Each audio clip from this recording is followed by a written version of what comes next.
سب سے پہلا سوال میرا تمام معزز مہمانان کی اجازت کے بعد جناب ڈاکٹر علامہ ہشام الہی ظہیر صاحب سے ہوگا۔ ہشام صاحب، ایک تو توہین قرآن پاک کا جو معاملہ پیش آیا اس کے اوپر علامتی احتجاج بڑی اچھی بات ہے، کوئی اس میں دوسری رائے نہیں ہے اور یہ ہونا چاہیے تاکہ آواز صحیح طریقے سے اٹھے اور پوری دنیا میں ایک میسج جائے۔ ساتھ ہی ساتھ باعمل مسلم ہونا کتنا امپورٹنٹ ہے، ساتھ ساتھ کہ آپ اپنے احناف کی اور کتب کی بہت زیادہ عزت رکھیں۔ بسم اللہ الرحمن الرحیم۔ جمیل فروقی بھائی، سب سے پہلی بات جو آپ نے دیباچے میں کی ہے کہ ہمارا مذہب، ہمارا کلچر، ہماری ثقافت اس قسم کی جنسی ہراسمنٹ کی قطعاً اجازت نہیں دیتا۔ جب آپ یہ بات کر رہے تھے یقین مانیے آپ نے جب یہ جملہ کہا ہے نا، پتہ نہیں اس عورت کا تعلق کس مذہب سے ہے، تو میرے سامنے مدینہ کا وہ سارے کا سارا واقعہ آ گیا کہ یہودی گنڈے اپنے ہی مذہب اور ملت کی بیٹی کی عزت کے اوپر حملہ آور ہو گئے۔ اس بیٹی نے بڑے واسطے دیے کہ میں موسیٰ کو ماننے والی، تورات کو ماننے والی، لیکن گنڈا ہوتا ہے، اس کا کوئی مذہب اصل میں ہوتا نہیں ہے۔ جیسے آپ کہہ رہے ہیں نا باعمل ہونا کتنا ضروری ہے، ان کے ہاتھ بڑھتے چلے گئے تو اس بیٹی کے دل میں یہ خیال آیا کہ اب کائنات کے اندر میری عزت کو صرف وہ بچا سکتا ہے جو مدینہ کی ہر بیٹی کو فاطمہ کی نظر سے دیکھتا ہے۔ تو اس نے کہا واہ محمد، اے محمد صلی اللہ علیہ وسلم، میں آپ کے گھر کے سامنے لوٹی جا رہی ہوں۔ تو رسول اللہ صلی اللہ علیہ وسلم نے وہ چادر جس کی وجہ سے کبھی ان کو یا ایھا المزمل کہا گیا، کبھی ان کو یا ایھا المدثر کہا گیا، وہ چادر اس بیٹی کے سر پہ ڈال دی اور کہا مدینہ میں رہنے والی ہے بیٹی، تو کسی یہودی کی بیٹی نہیں بلکہ محمد صلی اللہ علیہ وسلم کی بیٹی۔ یہ ہمارا مذہب، یہ ہمارا دین ہمیں سکھاتا ہے۔ یہ جنسی ہراسمنٹ کا جو واقعہ ہے، آپ کو اور مجھے اس بات کو اٹھانا ہوگا کہ ہم ایسے مذموم عناصر کی اس طرح حوصلہ شکنی کریں کہ ان کو چوکوں اور چراہوں میں، کم از کم جس نے یہ جنسی ہراسمنٹ کی ہے اس کو چوک اور چراہے کے اندر سزا دی جائے۔ میں پہلے بھی متعدد مرتبہ آپ کے ساتھ یہ بات کر چکا ہوں کہ خاص طور پہ یہ تو چلو ایک ہراسمنٹ کا واقعہ ہے، اس کو چوک اور چراہے کے اندر کوڑے لگنے چاہیے، لیکن وہ جو جنسی ریپ کر دیتے ہیں، بچیوں کا استحصال کر دیتے ہیں، جب ہم ان کی کیپٹل پنشمنٹ کی بات کرتے ہیں تو سب سے پہلے وہ موبتی مافیا سامنے آ جاتا ہے، کہتا ہے کیپٹل پنشمنٹ نہیں ہونی چاہیے۔ اگر ریپسٹ کی بھی کیپٹل پنشمنٹ نہیں ہونی تو بتائیں ریپ کرنے والے کو اگر مینار پاکستان یا چوک اور چوراہے میں لٹکانا نہیں ہے تو معاشرے میں اس جرم کے خلاف نفرت کیسے پیدا ہوگی، اس جرم کو کیسے ختم کیا جائے گا؟ اور دوسری بات جو آپ نے یوم تقدیس قرآن کے حوالے سے کی ہے، اللہ کے فضل و کرم سے جمعیت اہل حدیث پاکستان نے بھی ملک بھر کے اندر 1000 سے زائد مساجد کے اندر احتجاجی پروگرام کیے اور 150 سے زائد جگہ پہ احتجاج ہوا۔ اسی طرح جماعت اسلامی میں فرید پراچا بھائی اور دیگر مذہبی جماعتوں نے آج یوم تقدیس قرآن منایا۔ اس کا جو آپ نے ایک یہ پہلو چھیڑا نا، یہ بڑا اہم ہے کہ ہم ہر بندہ حافظ قرآن تو نہیں بن سکتا لیکن محافظ قرآن تو بن سکتا ہے نا، عملی طور کے اوپر۔ آپ نے یہ جو بات کی ہے نا عملی مسلمان بننا، آپ نے یہ جو بات کی ہے، میں اپنا مشاہدہ آپ کو بتاتا ہوں جمیل فروقی بھائی، میں نے بہت سے مسلمانوں کو، بے عمل مسلمانوں کے دلوں میں رسول اللہ کی محبت دیکھی ہے، بے عمل مسلمانوں کے دلوں میں، لیکن اصل میں محبت کا تقاضا یہ ہے کہ ہم باعمل مسلمان بن جائیں۔ ٹھیک ہے، یہ آپ کو اور مجھے انٹلیکچوئل لیول کے اوپر بھی مغرب سے ڈبیٹ کرنے کی ضرورت ہے۔ آج یہ وقت ہے جمیل فروقی بھائی کہ ہم انٹلیکچولی ڈبیٹ کر سکتے ہیں کہ یہ آپ نے جو کام کیا ہے، کیا یہ فریڈم آف سپیچ ہے؟ یہ ہیٹ سپیچ ہے۔ آپ جانوروں کے احساسات کو چھیڑنے کے خلاف ہیں، آپ جانوروں کے احساسات کو مجروح اور جذبات کو مجروح نہیں کرتے۔ آپ 2 ارب مسلمانوں کے جذبات کو کس اصول کے تحت، مغرب اپنے اصول کے تحت بھی مسلمانوں کو کے جذبات کو مجروح نہیں کر سکتا، جو اصول انہوں نے بنائے۔ اس کی میں ایک مثال دیتا ہوں، پھر بات آپ دیگر شرکاء کو چاہے دعوت دیں۔ مجھے بتائیے توہین عدالت کے، حد کے عزت کے قوانین یورپ میں موجود ہیں کہ نہیں؟ حد کے عزت کے، یعنی کسی انسان کی عزت کو اگر ہاتھ ڈالا جائے تو اس کے قوانین موجود ہیں۔ اگر فوج کو چھیڑا جائے موجود ہے، پرچم کو جلایا جائے موجود ہے، کرنسی نوٹ کو جلایا جائے قانون موجود ہے، دستور کو جلایا جائے قانون موجود ہے۔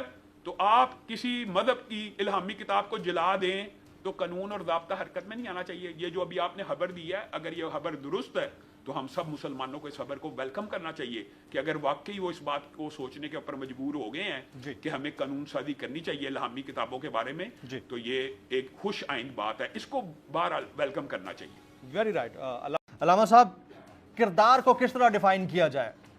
اور پھر ایک تو ہے عمومی کسی شخص کا کردار، پھر سیاسی جماعتوں میں بیٹھے ہوئے مذہبی زوما کا کردار جو انٹرسٹ بیسڈ اکانومی کو لیجیٹمیٹ قرار دیتے ہیں اور بات بھی دین کی کرتے ہیں, اس کے اوپر ذرا روشنی ڈالیے گا. تو آپ کا سوال ہے, میں اس کی طرف آتا ہوں. یہ معیشت اگر آپ ایک مرتبہ اللہ کے لیے ان کے ساتھ تجارتی سفارتی ہر قسم کے تعلقات منقطع کر کے دیکھیے تو صحیح کہ یہ معیشت اور رزق کی کنجیاں اللہ کے ہاتھ میں ہیں کہ ان ممالک کے ہاتھ میں ہیں.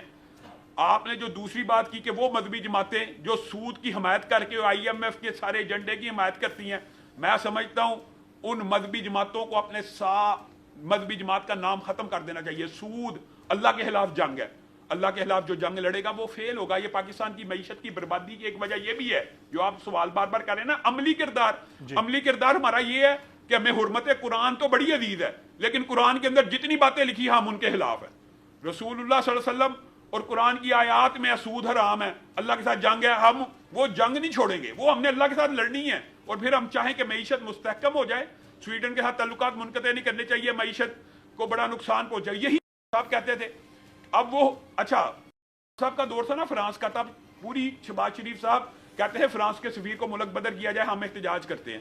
آج سویڈن نے کام کیا, سب احتجاج کر رہے ہیں. تو یہ صرف وقت کا تلک الیام, یہ صرف وقت ہے جو لوگوں کے درمیان بدل رہا ہے. لوگ سیاستدانوں کی منافقت دیکھ رہے ہیں اور ہم یہ سمجھتے ہیں کہ لوگ ہمارے اوپر بھی الزام لگاتے ہیں کئی مرتبہ, جیسے آپ نے ابھی بھی کہا عمل اور کردار کی لوگ کہ جناب توہین ہوگی. مذہبی جماعتیں کہاں ہیں؟ علامہ صاحب, لوگ سیاستدانوں کی منافقت تو سمجھتے ہیں, معذرت کے ساتھ, انتہائی احترام کے ساتھ, معذرت کے ساتھ, لوگ جو ہے مذہبی زوما کی بھی منافقت کو سمجھتے ہیں, معذرت کے ساتھ. یہ میں بہت ہی سیریس کامنٹ ہے لیکن کرنا ہے. ہاں لیکن سارے ایک جیسے نہیں ہیں, بہت اچھے لوگ بھی ہیں. چلے آپ کی بات کو میں مان لیتا ہوں, میں مان لیتا ہوں, لیکن آپ مجھے یہ بتائیے کیا آپ اور میں سارے کلمہ کو مسلمان نہیں؟ جب یہ توہین ہوتی ہے نا ہمارے پہ الزام آتا ہے, کہاں ہیں وہ, کہاں ہیں آپ علامہ صاحب, آپ کہاں ہیں؟ یا ایک خاص جماعت کو بھی کہا جاتا ہے کہ آپ کہاں ہیں. اور بھائی قرآن کا دفاع صرف مذہبی جماعتوں کی ذمہ داری ہے, ہر کلمہ گو کی. یہ بھی تو آپ اس اینگل کو بھی دیکھیں. اور دوسری بات جو آپ یہ بات کہہ رہے ہیں جو شعیب بھائی نے بھی کی ہے کہ عمل جو ہے یہ ممبر و محراب یا علماء کردار شادی میں ناکام ہوئے ہیں, تو یہ بات 100% غلط ہے جمیل فروکی بھائی. اس کی وجہ یہ ہے آج بھی معاشرے کے اندر جو چند آپ کو ہلاکی اقدار نظر آ رہی ہیں اس کے پیچھے ممبر کا کردار ہے. اور بالفرض اگر ایک بھی نہ ہو تو مجھے بتائیے کیا انبیاء جن کے پیچھے ایک بندہ بھی نہیں لگا کیا ان کی دعوت ناکام تھی؟ کیا حضرت لوط کی دعوت ناکام تھی؟ کیا شعیب کی دعوت ناکام تھی؟ ناکام ممبر و محراب نہیں ہوتا, ناکام تو وہ لوگ ہیں جو دعوت کو قبول نہ کریں. تو یہ جو آرگیومنٹ ہے نا یہ بڑا سطحی ہوتا ہے کہ ممبر و محراب نے کردار شادی نہیں کی. ممبر و محراب تو دن بھر رات قرآن و سنت کو بیان کرتا ہے, کوئی کردار اپنانا تو عوام نہیں ہوتا نا, بالآخر انہی کی یہ ذمہ داری ہوتی ہے. انبیاء بھی کوئی ان کے اوپر, آپ کو پتا انبیاء بھی صرف ابلاغ کرتے ہیں, انبیاء کو زبردستی کسی کو پکڑ کے مسلمان تو نہیں بنا سکتے. انبیاء بھی ابلاغ کرتے ہیں اور جن کے ابلاغ اللہ تعالیٰ کی برکت ہوتی ہے, اللہ تعالیٰ کی رحمت ہوتی ہے تو ابلاغ آتا ہے. میں یہ سمجھتا ہوں عمل اور کردار جو آپ کا اہم سوال ہے وہ کیسے آئے گا؟ وہ ایسے آئے گا کہ آج کے بعد میں اور آپ ارادہ کر لیں کہ ہم حافظ قرآن نہیں بن سکے. اگر بالفرض آپ حافظ قرآن نہیں بن سکے, آپ محافظ قرآن بن جائیں, آپ قرآن کی تعلیمات کو پڑھیں. ہمارے ہاں سب سے بڑا المیہ یہ ہے جمیل فروکی بھائی, ہم مسلمان تو نام کے ہیں, ہم میں سے کتنے مسلمان ہیں جنہوں نے اللہ کا یہ کلام با ترجمہ پڑھا ہوا ہے؟ بہت کم ہوں گے, بہت ہی کم ہے. یعنی اللہ تعالیٰ کا یہ کلام صرف ثواب کی کتاب تو نہیں ہے نا, یہ کتاب ہدایت بھی ہے. ہم نے اس کو صرف ثواب کے لیے رکھا ہوا ہے, بچی کی رخصتی کے لیے رکھا ہوا ہے, دم کے لیے رکھا ہوا ہے. شفا ہے اس میں, ثواب ہے, اس بات کا انکار نہیں ہے, لیکن اس کو سمجھنا بھی تو ہوگا نا, اس کو عمل ہونا بھی تو ضروری ہے. بالکل ٹھیک ہے. اگر آپ کو یہ ویڈیو پسند آئی ہو تو سبسکرائب کیجئے اور بیل آئیکن ضرور ہٹ کیجئے گا. عوام کے لیے ایک اور مشکل, آٹے کی عدم دستیابی پر عوام پریشان. آٹے کی فراہمی خاصی مشکل کا شکار ہے اور عوام کو مشکلات کا سامنا ہے. شدید گرمی میں یوٹیلیٹی سٹورز کے باہر لمبی لمبی قطاریں. گھر میں آٹا نہیں ہے, گھر والے جو ہے نا ہم لوگ تندور کے آٹا لے کے, روٹی لے کے جو ہے نا اسی پہ ہی گزارا کر رہے ہیں. بول نے نبھائی صحافتی ذمہ داریاں, پہنچائی گھر گھر یہ آواز. یوٹیلیٹی سٹور سے سستے آٹے کا حصول شہریوں کے لیے خواب بن گیا.